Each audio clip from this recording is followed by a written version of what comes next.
నీతో దేవుని చిన్న మాట. ప్రియ శ్రోతలందరికీ యేసుక్రీస్తు నామములో శుభవందనాలు. ప్రియులారా, బాగున్నారా? మీరందరూ బాగుండాలని, వాక్యం చేత స్థిరపరచబడాలని మీ కొరకు ప్రార్థిస్తున్నాను. ఈరోజు దేవుని వాక్యం కీర్తనల గ్రంథం 15వ అధ్యాయము 5వ చరణం. తన ద్రవ్యము వడ్డీకియ్యడు, నిరపరాధిని చెరుపుటకై లంచము పుచ్చుకొనడు. ఈ ప్రకారము చేయువాడు ఎన్నడను కదల్చబడడు. ప్రభువునందు ప్రియులారా, ఇక్కడ దావీదు చాలా చక్కగా చెప్తూ ఉన్నాడు. ఈ ప్రకారముగా చేయువాడు ఎన్నటికీ కదల్చబడడు.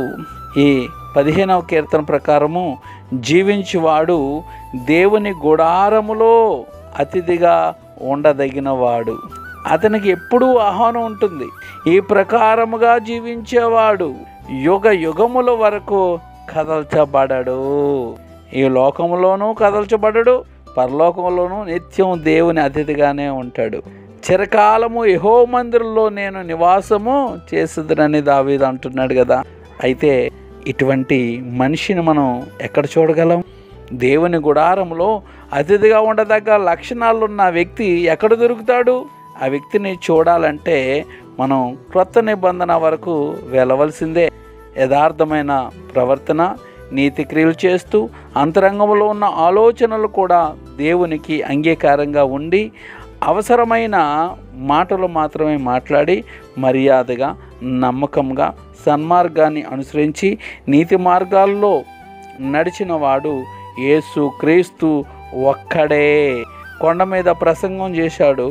అందరి కళ్ళ ముందు దేవుని దృష్టి ఎదుట తాను బోధించిన దానిని ఆచరించి చూపించాడు.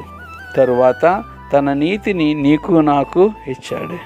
ఆయన నీతి మన నీతి అయిపోయింది కనుక ఇప్పుడు మనం కొన్నిసార్లు తొట్టిల్లుతున్నప్పటికీ ఆయన అతిథులముగా, ఆయన బల్ల దగ్గర కూర్చునే వారముగా అయ్యాం. పౌలు అంటున్నది ఏంటంటే, ప్రతివాడు తాను పరీక్షించుకొని ఆ బల్ల యొద్దకు రావాలంటున్నాడు. కాబట్టి పరీక్షించుకొని, విమర్శించుకొని, తీర్పు తీర్చుకొని, ఏమంటే పశ్చాత్తాపంతో నీ పాపంలో ఒప్పుకొని యేసు రక్తంలో కడుక్కొని బల్లోనూ పాలు పంచుకోవాలా. కాబట్టి ఈరోజు గొప్ప మాదిరి మనకు ఎవరు అంటే యేసుక్రీస్తు ప్రభువే. నీకు నాకు సమస్త మానవాళికి గొప్ప మాదిరి అయి ఉన్నాడని ఎరిగి ఆ మాదిరిలో నీవు నేను నడుచుకోవాలని కోరుకుంటూ, may God bless you all. దేవుడు నిన్ను నీ కుటుంబమును దీవించునుగాక. Amen, amen, amen.